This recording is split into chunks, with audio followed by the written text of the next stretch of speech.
Hi girls, especially young professionals out there. Kailangan na po nating pangalagaan ang ating bone and joint health as early as now. Bakit? Dahil according to DOST-FNRI, parami na po ng parami ang mga Filipinong nagsasuffer sa osteoporosis, lalo na pagdating nila ng menopausal period. At isa sa potential contributor to poor bone health is because of low calcium intake.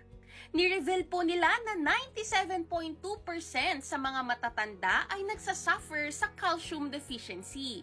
Kaya naman, kailangan din nating i-focus ang osteoporosis awareness, diagnosis, and treatment. As a naturopathic doctor, it is really important for me na ma-prevent ang iba't ibang klase ng sakit. Kaya lang, in this modern society, nahihirapan na po tayong i-control ang ating timbang, physical fitness, yung iba hindi maiiwasan mag-smoking and alcohol. Kaya lang, ito po ang mga risk factors ng pagkakaroon ng osteoporosis in the near future. Kaya naman, when it comes to calcium supplement, I highly recommend Path to Body Confidence. This is made up of calcium citrate at naglalaman din ng vitamin D3. Ang vitamin D po ay tumutulong for efficient absorption of calcium. May bonus pa because it also contains collagen na malaki rin ang naitutulong sa ating bones and joints.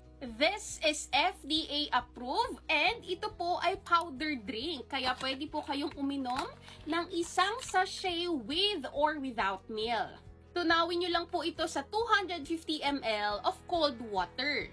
Kaya naman sa mga may family history ng osteoporosis, sa mga matagal nakaupo or nakatayo dahil sa work, sa mga fitness enthusiasts dahil nakakatulong po ito for our performance and recovery. Kasama na rin ang mga beauty enthusiasts.